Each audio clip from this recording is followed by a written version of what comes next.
संदीप जी का रुख कर लेते हैं। संदीप जी, कल की कमजोरी और आज की मजबूती बाजार में, सोमवार को कैसा ट्रेड एक्सपेक्ट हम करें? क्या ट्रिगर्स बाजार के लिए हो सकते हैं अहम? साथ ही मैं आपसे समझूंगी सोमवार के लिए इंट्राडे पिक आप कौन सी लेकर आए हैं और हफ्ते भर की खरीदारी कहां पर की जा सकती है? बिल्कुल, देखिए मैंने पिछले हफ्ते जो स्टॉक्स दिया था मैं उनके बारे में बताऊंगा। और सर्टेनली आज जिस तरीके का माहौल था, आज एक तरीके से नॉन रिलायंस रैली थी। रिलायंस पार्टिसिपेट नहीं किया, बट आईटी और फार्मा सिलेक्टिवली चले और एफएमसीजी में भी ठीक ठाक माहौल बना हुआ है। तो मैंने एक एफएमसीजी का ही स्टॉक में लेके आया हूँ, गोदरेज कंज्यूमर प्रोडक्ट, जो कि बहुत बढ़िया लग रहा है। एफएनओ स्पेस में इंट्राडे पिक मैंने अब दो इंट्राडे पिक्स देने की कोशिश की है, एक कैश मार्केट की और एक एफएनओ की। तो 699 का क्लोजिंग प्राइस था, 730-40 का टारगेट लगाएं और 685 का स्टॉप लॉस। और रैलिस इंडिया जो कि कैश मार्केट में इंट्राडे की पिक है, 258 के लगभग है, 251 का स्टॉप लॉस लगाएं और 270 का टारगेट। और जो पोजिशनल पिक जो वीक के हिसाब से आपने पूछा है मुझे, उसमें मैंने आंध्र शुगर्स को चूज किया है। आज वैसे ही ओवरऑल शुगर स्टॉक्स में काफी अच्छा माहौल बना हुआ था और आंध्र शुगर में भी है, केमिकल्स में भी है। और बहुत बढ़िया, मैंने इस स्टॉक को पहले जेम्स के जेम्स में भी रेकमेंड किया, टारगेट भी अचीव हुआ और अब वापस एक अच्छे लेवल पे पोजिशनल तौर पे ले सकते हैं। 285 के लगभग भाव है, 320-330 का टारगेट, 270 का स्टॉप।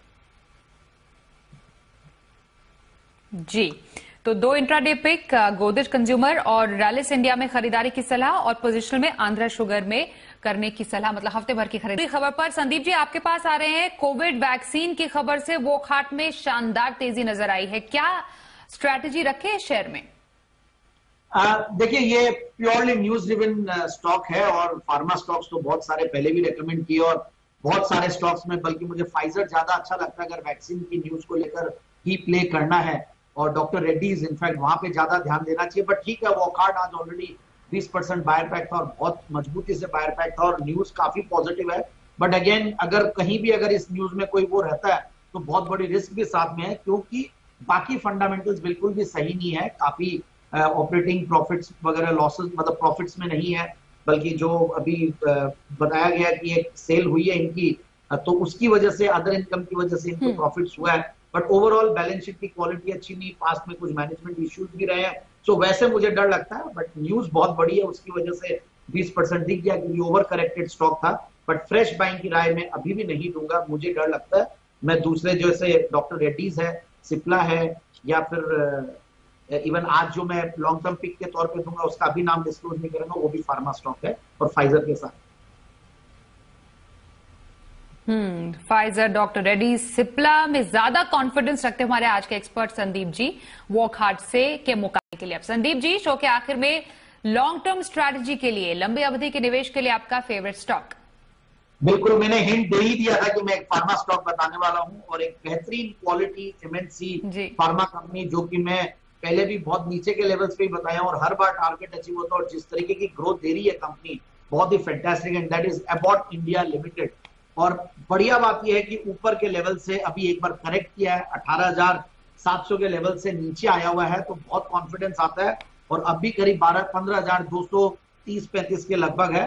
तो इट्स अ फैंटास्टिक लेवल्स और इस लेवल पे एंट्री करना चाहिए।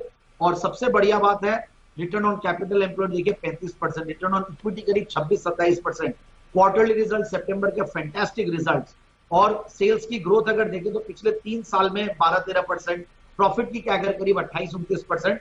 उसका सबसे बड़ा रीजन है नेट प्रॉफिट मार्जिन कंपनी के बहुत बढ़िया है। और ओपीएम जो आया पिछले सितंबर में, वन ऑफ द बेस्ट था पिछले कई क्वार्टर्स का, करीब 23%। और उसका भी रीजन ये था कि बेटर प्रोडक्ट मिक्स, लो रॉ मटेरियल प्राइसेस।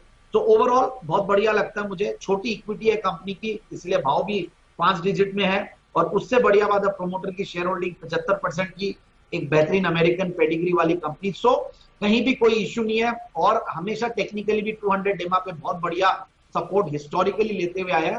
तो इस बार भी ये 200 डेमा पे ही है। तो मुझे लगता है आराम से 18,500, 18,250 से 18,500 तक की टारगेट के लिए इसको लिया जा सकता है। आने वाले 3 से 6 महीने और मैक्सिमम 9 महीने के अंदर ये टारगेट अचीव होंगे। तो लंबी अवधि के लिए निवेश की सलाह अबॉट इंडिया में संदीप जी की तरफ से। संदीप जी, बहुत शुक्रिया हमारे साथ